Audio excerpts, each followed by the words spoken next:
bang nature ng trabaho mo? Warehouse man po ako eh. Ibang warehouse man mo, regular o contractual or pakyawan? Kasi yung warehouse, hindi naman lahat lagi may trabaho dyan, di ba? Aba. Sa agency ka ba o diretso ka hired ka mismo? Diretso po, diretso po. Kumpanya po ako AC Muaris Construction. Ano bang ginawa? Tinanggal ka ba? Hindi naman po totally tinanggal. October po, nilipat po ako ng site. Nilipat ka, okay. Bilang warehouse man din po. Tapos yung natapos na po yung site na yun, nag-report po ako. Wala na po. Ano nangyari? Bakit wala ka na? Wala na daw pong project.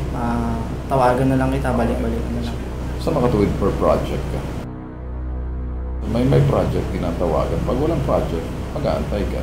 So mag-aantay ka sa wala.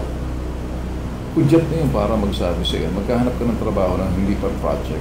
Regular na trabaho, araw-araw. Kaso nga lang po yung inaano ko, yung ginugol ko. Kasi walang kahit isang benepisyo dun. So nagpunla ka na para makakuha ka ng benepisyo nagtatrabaho sa per project? Kahit pa paano sana, kung sakali man lang. Ano ang karapatan na meron ka na bibigyan ka ng benepisyo, per project ka?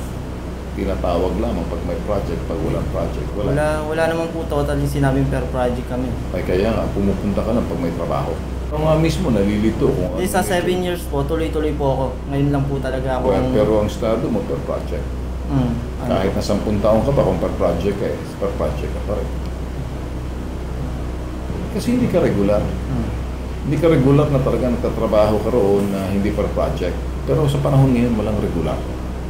Kung minsan, mawawalan ka. Kahit regular, tatanggal, di ba? Nasa puso ngayon ang seguridad mo.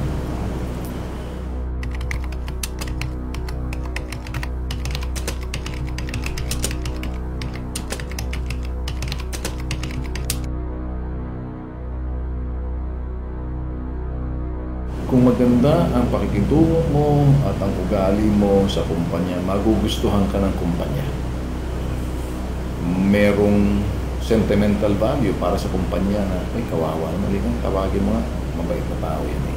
Makailanganin natin, maasahan natin yan eh. Maraming tinitingnan ng isang kumpanya kaysa doon sa mga nilalarga. Maliban na naman ang kumpanya ninyo talagang, kailangan na natin, tawagin mo sandali, o sige, wala, balik na lang kayo.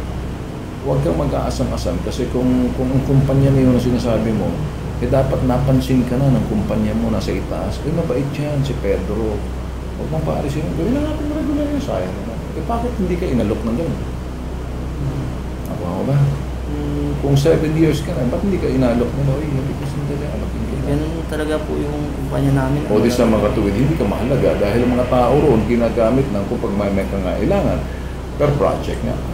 No work, no pay. Pero yung kumpanya namin, AAA category na, kumbaga kilala pong kumpanya. So ano ngayon, kung mas quadruple A pa? Ano ang puhunan mo na ikay gusto ng kumpanya na pwedeng pagmalaki na manghihinahin sila kapag mawala ka?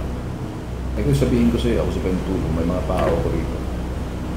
Manghihinahin ako sa mga tao ko pag umalis sa akin. So, bakit? Kita ko lahat mga tao nagtatrabaho. Hindi ako manghihinahin pag ang tao na yun walang ginagawa. Masakit para sa akin. Pero una pa ako magsisibak sa mga tao, hindi karapat-dapat. At alam ko kung sino yung dapat na manghihinahin ko, alagaan ko. Ganon din ang isang kumpanya. Kahit na isang maliit ka lang ng tao sa ibaba, kapag ang isang kumpanya nakikita ang katapatan, kasipagan, at magandang ugali ng isang individual, isang empleyado at manggagawa, aalagaan. Taga mo sa batong sinasabi ko. Huwag mong hihingin ang karapatan mo at mga benepisyo dahil hindi karapatan yun ipinagkakaloob yun sa mga nakamtan mo siguro paghanga ng katapatan at kahit na maliit ka na, nire-respeto ka na, mabait na tao yan. Okay yan. Huwag mo ilaki yan.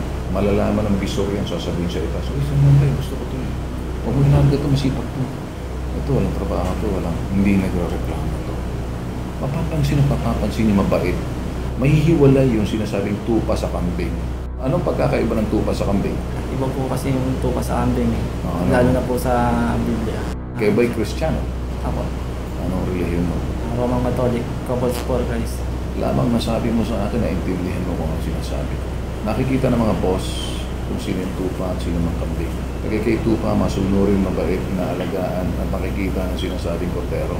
Nakikita kung sino yung pastol. Nakikita ka ng pastor, nahalata ka, o baka ikaw yung gumagala ng panding doon sa humahalo sa tupa. Sa lahat ng trabaho na papasukan mo, papakita ka na ikay tapat, masunurin, ang boses ng pastor, narinig mo, sumusunod ka eh. Huwag ka mawala ng pag-asa. Maraming mapupuntahan dyan. Sa panahon ngayon, hindi estabilisado ang ekonomiya. Maraming nawawala. Kung minsan tataka, tapos biglang sasabihin, ba't kaya ako tinanggal? Pag titingnan mo, may mga bagay na hindi na nakikita, pero nakikita ng kumpanya. Kaya, yung magandang ugali, katapatan, masipag, puhunan yun. Tagahan mo sa pagod. Malinaw? Apo, ano naman. Okay? Apo.